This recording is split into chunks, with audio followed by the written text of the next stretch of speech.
ক্ষিতীশবাবু, আপনি চিন্তা করবেন না, আপনার কিচ্ছু হবে না। অগ্নিজিৎ মুখার্জি আছেন, আমিও আছি, আপনার কিচ্ছু হবে না। কত এলো আর কত গেল, অগ্নিজিৎ মুখার্জি আর ভজন মিত্তির গলা মেলালো, লাভ নেই, কোর্টে দেখা হবে। আর তোমার ওই শ্বশুর মশাই অগ্নিজিৎ মুখার্জিকে বলে দিয়ে যে কেসটা আমি হাতে নিয়েছি, এই গীতা LLB। আর এই যে জামাই, এই রুমালটা ফ্রিতে দিয়ে গেলাম উপহার, কালকে কাঠ গড়ায় চোখ মুছতে কাজে লাগবে। নামটা মাথায় রাখবেন, গীতা LLB। এটা কি হলো? আরে চিন্তা করবেন না, অসারের তর্জন গর্জনই সার। ভজন মিত্তির, এটা আদালত, এখানে আইনের ভাষা চলে, আর আইনের ভাষাতেই আমি মত দেবো বলে রাখলাম। আর তোমার ওই হবু শ্বশুর মশাইকে বলে দিও যে এই জামাই যদি উল্টো পাল্টা কিছু করে না, তাহলে কোর্টের মধ্যেই মারবো। জজ সাহেব সাইলেন্স বলবেন আর আমি মারতেই থাকবো, এমন মারবো না অবলীলা সাঙ্গ করে দেবো।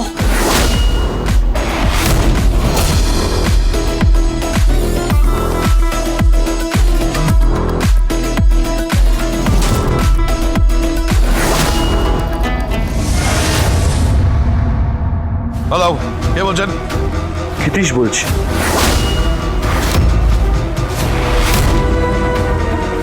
ক্ষিতীশ? ওই ঋষরাজ। ও হ্যাঁ, বলো ভাই। বলছিলাম কিছুক্ষণ আগে আপনার পুত্রবধূ মানে অ্যাডভোকেট গীতা LLB এখানে এসে আমাকে থ্রেট দেয়, হুমকি দেয়,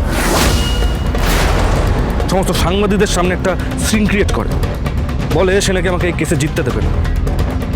শুধু তাই না, সে নাকি ডিফ্যাক্টো লয়ার হিসাবে অ্যাপিয়ার করছে, ওনাকে এই কেসের দায়িত্ব গ্রহণ করছে। আমার অবস্থাটা একবার বুঝতে পারছেন?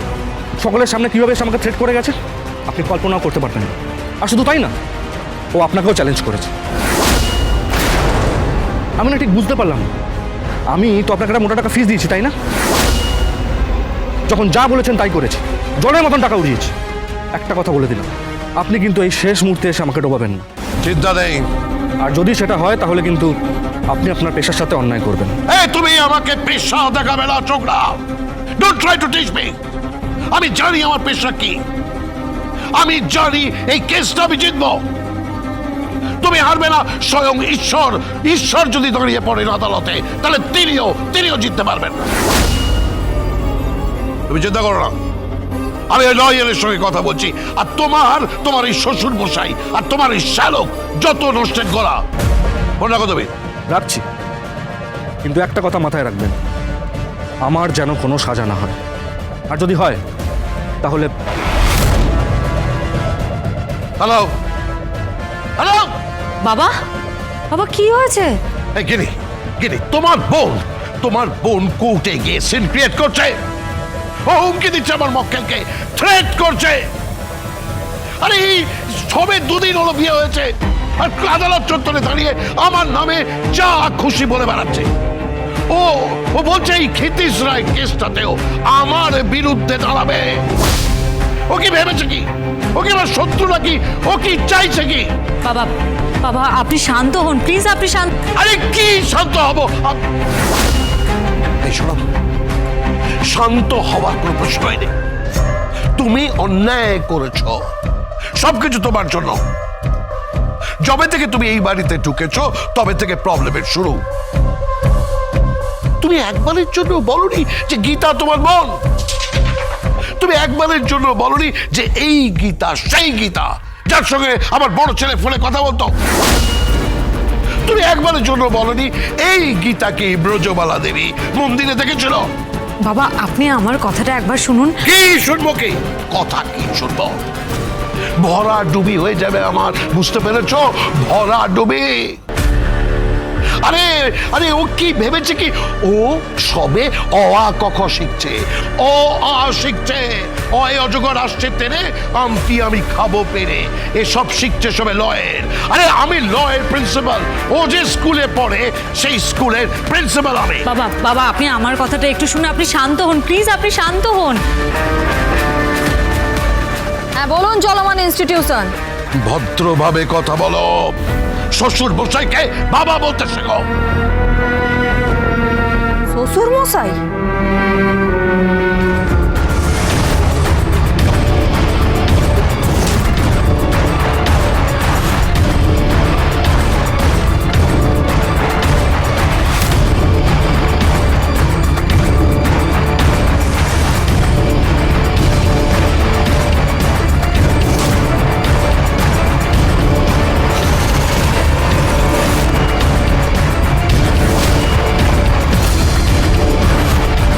কে সে?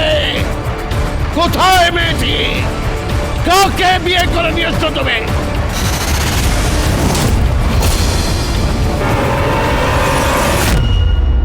ও, মাঝে মাঝে তো ভুলেই যায় যে আপনি আমার শ্বশুর মশাই।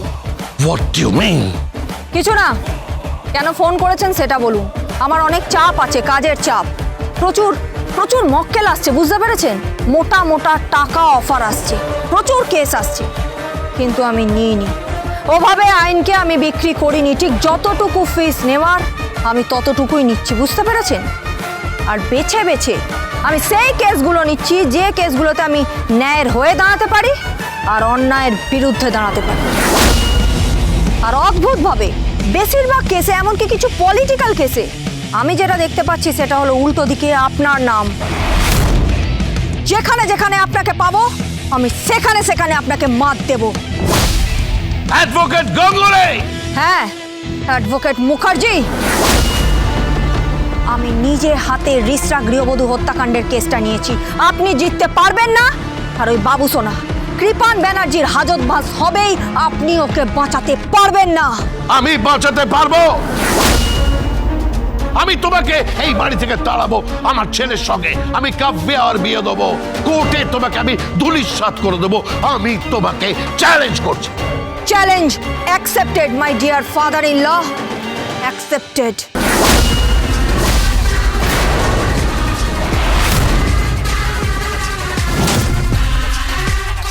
Hello hello hello hello hello hello advocate Ganguly, hello.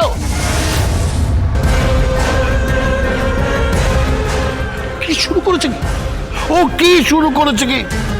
আরে ও কিন্তু আমার মেইন রাইভাল হয়ে যাচ্ছে কোর্টে। ওকে আমি কোর্ট চত্বরে থাকতে দেব না, থাকতে দেব না ওকে আমি কোর্ট চত্বরে। কেন? কোর্ট চত্বরটা কি তোমার নাকি বড়দা?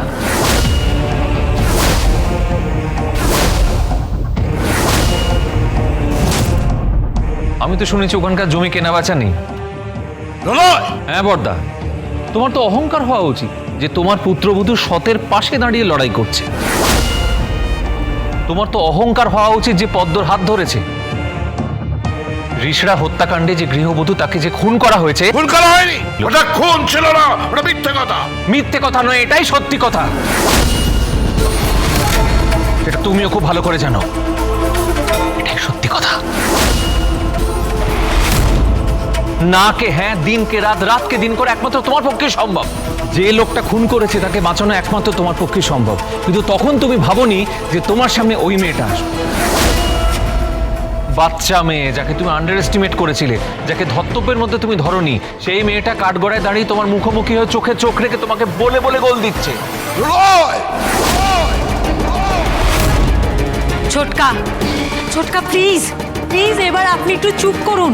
বাবার এমনিতে হাই ব্লাড প্রেশার। তাহলে ওনাকে রিটায়ার করতে বলো। সত্যি সত্যি বলি গীতাকে ফেয়ারওয়েল দিতে, দেখতে ভালোই লাগবে। শ্বশুর মশাইকে ফেয়ারওয়েল দিচ্ছে স্বয়ং পুত্রবধূ। আমি ফেয়ারওয়েল নেব না। দরকার হলে মৃত্যু সওয়াল করে যাব। And don't forget that I am the king. I am the best. Agnijit Mukherjee.